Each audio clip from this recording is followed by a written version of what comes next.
बिस्मिल्लाहिर्रहमानिर्रहीम। अस्सलाम वालेकुम बच्चों, कैसे आप लोग? ठीक हो बच्चों? मैं उम्मीद करता हूँ आप लोग जहाँ भी होंगे खुश होंगे और एंजॉय कर रहे होंगे। आज की वीडियो हमारी बहुत ज़्यादा इंपॉर्टेंट है।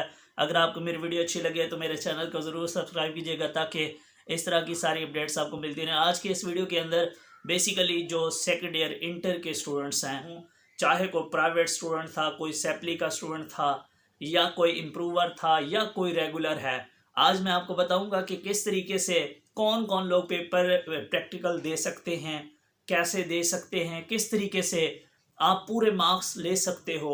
आज इस वीडियो के अंदर मैं आपको बताऊंगा और वीडियो को बच्चों एंड तक ज़रूर देखा करो ताकि आपकी जो कन्फ्यूजन है वो सारी दूर हो सके। अगर वीडियो अच्छी लगे तो इसको अपने दोस्तों के साथ भी शेयर कीजिएगा।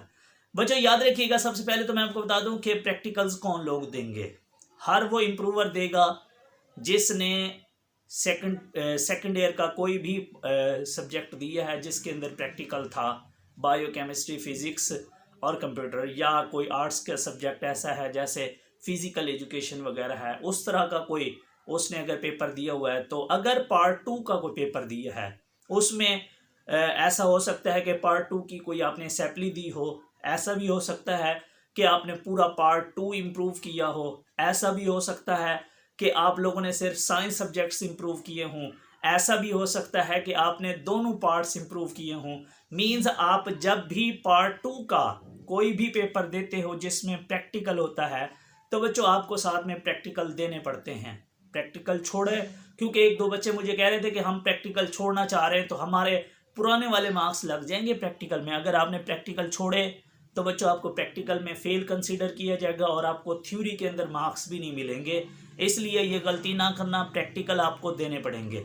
सिर्फ अगर आप फर्स्ट ईयर इम्प्रूव कर रहे हैं तो आप उसके लिए आपको प्रैक्टिकल देने की ज़रूरत नहीं है। एक बच्चा और ये भी कह रहा था कि सर, अभी थोड़ी देर पहले उसने मुझे मैसेज किया था, कहता है सर ये बताएं कि मैंने सिर्फ पार्ट 2 जो है वो इम्प्रूव किया है, तो क्या प्रैक्टिकल से मुझे पार्ट 2 के देने पड़ेंगे या 1 के भी साथ देने पड़ेंगे? तो यह प्रैक्टिकल जो पेपर होगा वो सब लोगों का एक जैसा ही होगा और उसके अंदर आपको पार्ट 1 2 दोनों के प्रैक्टिकल्स देने होंगे।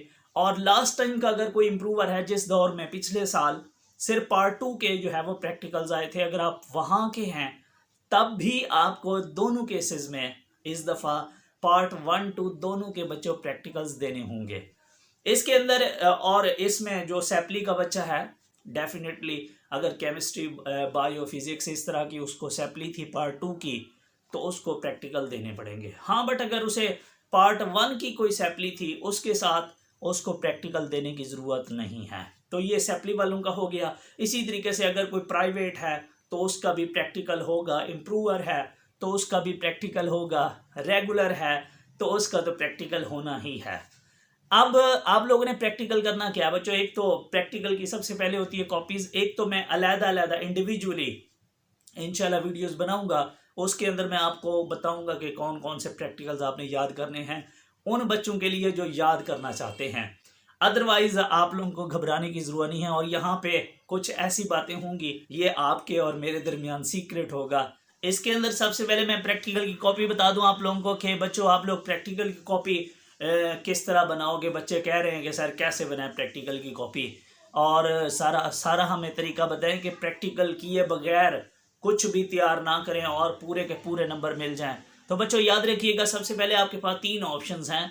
आपका दिल करे तो आप न्यू कॉपी लो, और अगर आप अच्छे बच्चे हो तो आपको ऐसा करना चाहिए कि आप एक कॉपी लें, उस कॉपी के अंदर जो है वो शुरू वाले, या अगर आपके पास कोई टीचर्स हैं आप उनसे मोस्ट इम्पोर्टेंट कुछ प्रैक्टिकल्स पूछ लें और उसके अंदर जो है आप प्रैक्टिकल्स लिखें। कुछ फर्स्ट ईयर के प्रैक्टिकल्स लिखें, 5-7 प्रैक्टिकल्स एट लीस्ट, और 5-7 प्रैक्टिकल्स जो है आप लोगों ने सेकंड ईयर के लिखने हैं। इसके अलावा अगर आपके पास टीचर्स अवेलेबल नहीं हैं, आप इम्प्रूवर हैं, कोई परेशानी है, तो इसका एक और हल भी है। लेकिन आप चाहते हैं कि लिखें आप खुद, तो उसके लिए यार एक काम करो कि आप कोई बनी बनाई शॉप से प्रैक्टिकल की कॉपी लो और उसमें जो प्रैक्टिकल उस बच्चे ने सॉल्व किए होंगे उनको जो है वो आप लोग लिख लो। और उनको चेक करवाने का ये है कि अगर तो कोई टीचर्स आपके पास अवेलेबल है कॉलेज का, किसी एकेडमी का, उससे आप लोग बच्चों चेक करवा सकते हो। अदरवाइज थोड़ी देर के लिए आप खुद टीचर बन जाना और उसको खुद ही चेक कर देना, आपको परेशान होने की ज़रूरत नहीं है। इसके अलावा दूसरा ऑप्शन आपके पास ये भी है